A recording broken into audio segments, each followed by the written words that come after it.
In this video, we begin our discussion on Chapter 13, in which we go over the natural monopoly, where, looking ahead, having examined alternative market structures in order to compare the equilibrium price and quantity in each, we now seek to examine the role for government intervention for a particular market structure, as well as for when third parties are affected by market transactions. Where in regards to this chapter, we will focus on government intervention in the natural monopoly market structure by considering the natural monopoly as well as regulation. Where in regards to today's discussion on natural monopolies, we will set up some preliminaries in order to go over the characteristics of a natural monopoly, to then go over the profit maximization process for the firm, and then go over the market outcomes for the natural monopoly market structure. Where, in regards to our preliminaries, over the last few chapters, we have gone through the following market structures in the form of perfect competition, monopolies, oligopolies, as well as monopolistic competition. Where, in equilibrium for each of these market structures in the long run, we have seen that perfect competition yields the most amount of output at the lowest price point. The monopoly case yields the lowest output level and the highest price point in equilibrium. The oligopoly case, when oligopolists are not coordinating with one another, yields an output and price point that is somewhere between the monopoly and perfectly competitive case. And similar to the oligopoly case, for when they're not coordinating, monopolistic competition yields an outcome in which the output and price point lie somewhere between the monopoly and perfectly competitive case. So, where these differences stem from in terms of the equilibrium price point and output level in each of these market structures is going to be based off of the characteristics that define those market structures. So then this then poses the question of then, is there a preferred market structure as well as equilibrium price point and output level? The answer is going to be yes, but this will depend on what our objective is, where for our sake, we will be defining our objective based off of marginal cost pricing. That is, marginal cost is equal to the price of the particular good or service. This then allows for both consumers and firms to use the pricing mechanism as a way of relaying all the necessary information in terms of the opportunity costs that pertain to the particular good or service in question. Where, if this then doesn't hold, that is marginal cost pricing, we will say that the market structure as well as its corresponding equilibrium is not desirable, in that the pricing mechanism fails to signal all the relevant information about the particular good or service in question.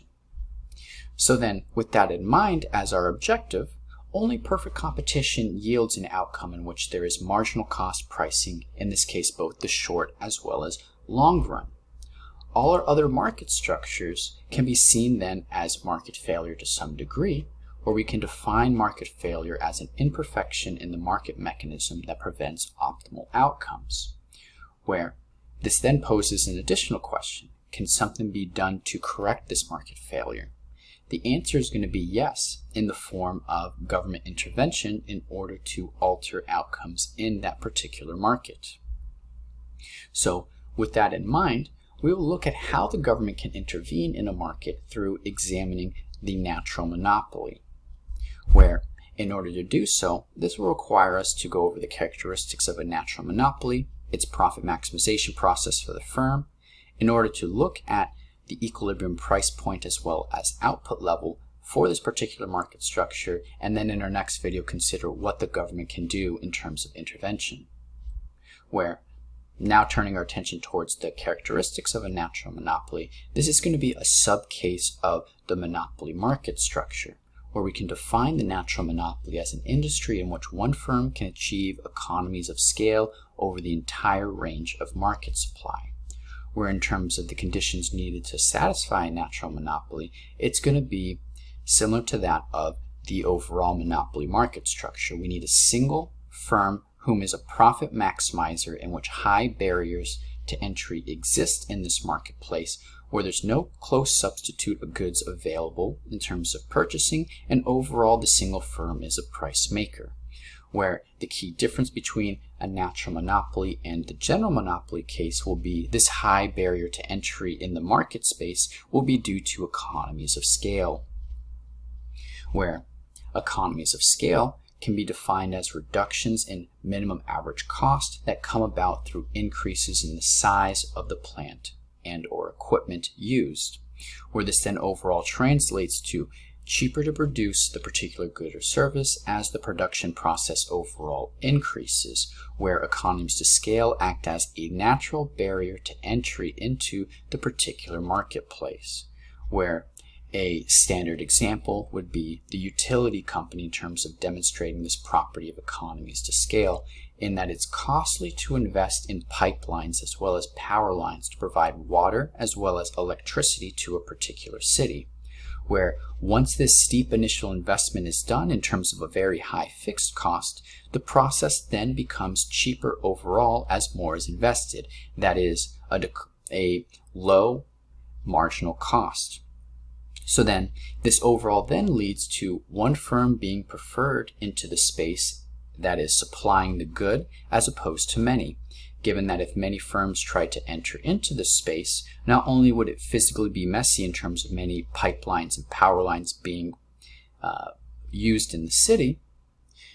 it would also translate into a worse outcome overall, in that since there is these high fixed costs that need to be invested into, and now there's many firms operating in the space, this will then translate to a worse outcome in terms of output and price point than should there have been only one firm whom is not competing, who made that initial investment.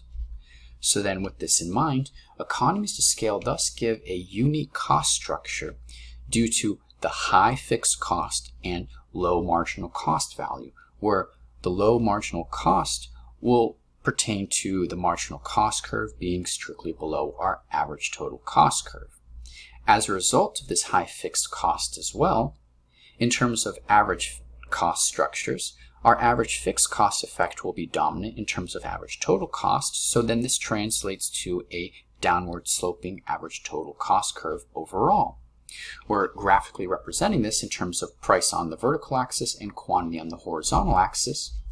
We see that we have a downward sloping average total cost curve, where average total cost is going to be downward sloping due to average fixed costs being dominant. And since the fixed costs are substantially high, average fixed costs stays the dominant effect in terms of when comparing average fixed costs and average variable costs. And in terms of marginal costs, after this initial investment has taken place, it is fairly cheap to begin producing more of the good, that is producing one more unit of the good, translating to a change in cost. So we have a low marginal cost value, and that's strictly below our average total cost curve, but also observe that our marginal cost curve is still upward sloping though, due to our overall effect of diminishing marginal returns on labor. So then with this in mind, now turning our attention to the profit maximization process for a natural monopoly. In terms of this profit maximization process, our tools from the monopoly market structure will carry over. We're looking at a process on the right, we have price on the vertical axis, and we have quantity on the horizontal axis. We have our downward sloping market demand curve. We have our downward sloping marginal revenue curve that's below our market demand curve. We have our upward sloping marginal cost curve, in which it's upward sloping due to diminishing marginal returns on labor. And then now we have our average total cost curve, which is strictly downward sloping due to average fixed costs being the dominant effect throughout. So then using our tools from the monopoly market structure, we know that profits are maximized when marginal revenue is equal to marginal cost, where in this representation, this corresponds to point A, corresponding to an output level of QA in terms of our output that this natural monopolist will choose. And in terms of their pricing strategy, since they have market power and are considering the overall market demand curve, they then use this output level and move up to the market demand curve at the quantity level QA to determine the price point, which corresponds to price point PA. And in terms of calculating profits, using our formula of the difference between price and average total cost scaled by quantity,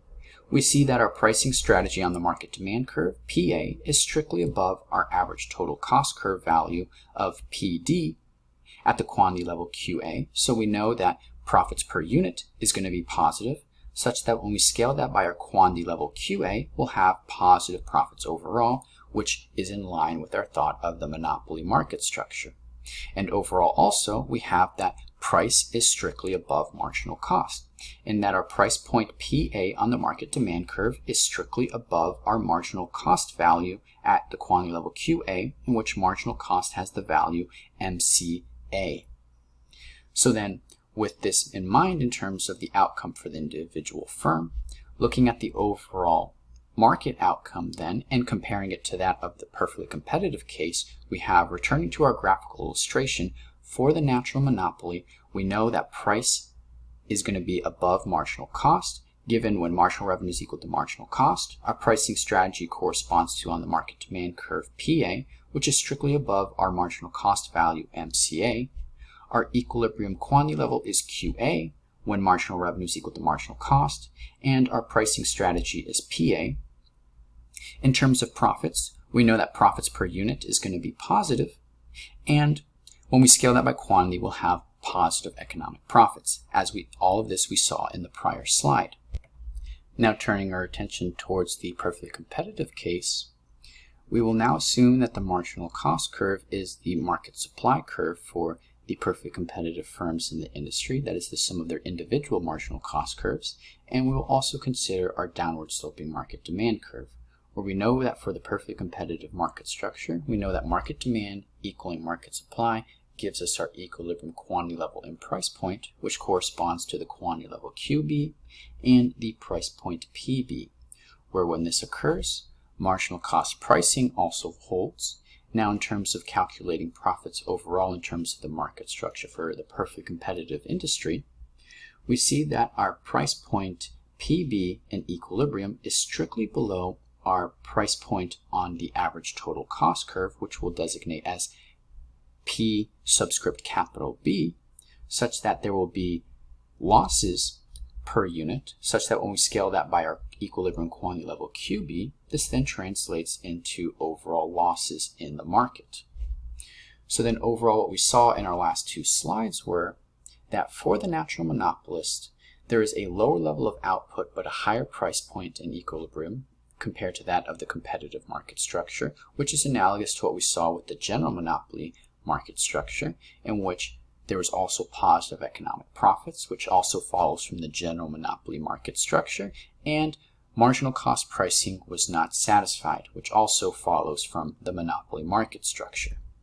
So, given that our objective of marginal cost pricing has not been met, this then sets us up for our next task, which we'll see in the next video, of what can the government do in terms of intervening in this market structure.